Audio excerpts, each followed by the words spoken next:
कोटा, एक ऐसा शहर जहां हर साल लाखों सपने आते हैं, लेकिन कुछ सपने कभी वापस नहीं जाते। रात के 2 बजे थे। पूरा हॉस्टल शांत था। सिर्फ पंखे की चरचर और कहीं दूर कुत्ते के भौंकने की आवाजें आ रही थीं। अनिकेत अपने टेबल पर बैठकर नीट के नोट्स पढ़ रहा था। 3 महीने बाद एग्जाम था और उसके पिता ने फोन पर साफ साफ कह दिया था, इस बार सिलेक्शन नहीं हुआ तो हमारे पास दूसरा मौका नहीं है। यह बात हथौड़े की तरह उसके दिमाग में बज रही थी। थका हुआ अनिकेत पानी लेने कमरे के बाहर गया। कॉरिडोर में हल्की पीली लाइट जल रही थी। दीवारों पर नमी थी। पूरा हॉस्टल अजीब तरह से ठंडा था। तभी उसकी नजर कॉरिडोर के आखिरी कमरे पर पड़ी, कमरा नंबर 217। उस कमरे के सामने एक लड़का खड़ा था, सफेद मटमैली टी शर्ट पहना हुआ, झुका हुआ सर और हाथ में किताब। अनिकेत ने सोचा शायद कोई स्टूडेंट होगा। उसने हंसते हुए पूछा, अरे भाई, इतनी देर तक पढ़ते हो? लड़के ने धीरे से सर उठाया। उसकी आंखें बहुत सूनी थी, जैसे कई रातों से सोया ही ना हो। उसने धीमी आवाज में कहा, नींद नहीं आती। अनिकेत ने पूछा, टेंशन? लड़के ने कहा, टेंशन तो यहाँ सबको है। उन्होंने थोड़ी बातें की और उस रात के बाद दोनों की दोस्ती हो गई। लड़के ने उसे अपना नाम बताया, राघव।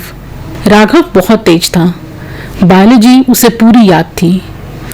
फिजिक्स के मुश्किल सवाल वो मिनटों में हल कर देता था। लेकिन उसकी एक अजीब आदत थी, वो सिर्फ रात में पढ़ता था, पूरा दिन सोता रहता। दिन में वो कभी अनिकेत से नहीं मिला, सिर्फ रात में ही उनकी मुलाकात होती। जब पूरा हॉस्टल सो जाता तब राघव निकलता। अनिकेत कई बार पूछता, दिन में कहाँ रहते हो? राघव बस मुस्कुरा देता, पूरा दिन सोता हूँ। धीरे धीरे अनिकेत को लगने लगा कि राघव कुछ छुपा रहा है। एक रात उसने देखा, राघव कमरे में बैठा खुद से बातें कर रहा था। अनिकेत को लगा शायद इसे एंजाइटी हो रही है। राघव कह रहा था, मैंने कोशिश की थी, मैं थक गया, मैं और नहीं सह पाया। उसकी आवाज कांप रही थी। अनिकेत डर गया। उसने पूछा, राघव सब ठीक है? राघव ने उसकी तरफ देखा। उसकी आंखों में आंसू थे। उसने कहा, अगर कोई बहुत डर जाए तो क्या ये बहुत गलत बात है? अनिकेत ने उसे दिलासा दिया, कहा, बिल्कुल नहीं। कुछ सेकंड तक कमरे में सन्नाटा रहा। फिर राघव धीरे से बोला, मैं भी डॉक्टर बनना चाहता था। बहुत कोशिश के बाद भी जब अनिकेत उसे नहीं समझा पाया तो वो अपने कमरे में लौट गया। अगले दिन अनिकेत लाइब्रेरी गया। वहां दीवार पर कुछ पुराने टॉपर्स की फोटो लगी थी। अचानक उसकी नजर एक फोटो पर रुक गई। उसका दिल जोर से धड़कने लगा। फोटो में वही लड़का था, राघव। फोटो के नीचे लिखा था, Raghav Sharma, AIR aspirant, died in 2023। Aniket के हाथ कांपने लगे। वह तुरंत लाइब्रेरियन के पास गया। पूछा, ये लड़का कौन है? बूढ़े लाइब्रेरियन का चेहरा उतर गया। उसने कहा, बहुत ब्राइट लड़का था, सुसाइड कर लिया, एग्जाम का प्रेशर झेल नहीं पाया, हॉस्टल की छत से कूद गया था। अनिकेत के पैरों तले जमीन खिसक गई। उसने कहा, लेकिन वो तो मेरे साथ। लाइब्रेरियन थोड़ा घबराया। उसने पूछा, क्या?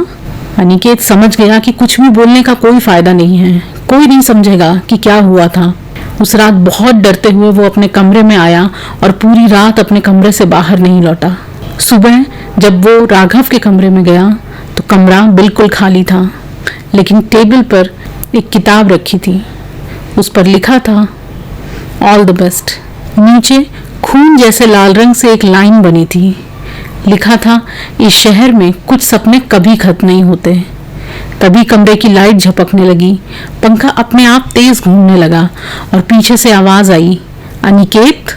उसने पीछे मुड़कर देखा। राघव दरवाजे के पास खड़ा था, लेकिन अब उसका चेहरा इंसानी नहीं लग रहा था। आंखें पूरी काली थी, गर्दन टेढ़ी थी और पैर के पास खून फैला हुआ था। उसने कहा, मैं यहाँ से जा नहीं पा रहा। हर साल कोई मेरी जगह आ जाता है। अचानक पूरे कमरे में रोने और चीखने की आवाजें गूंजने लगी। दीवारों पर हाथ के निशान उभर आए। अनिकेत डर के मारे भाग गया, सीढ़ियों से नीचे, फिर हॉस्टल के बाहर और सड़क तक। अगले दिन उसने अपने माँ बाप को बुलाया और हॉस्टल छोड़ दिया।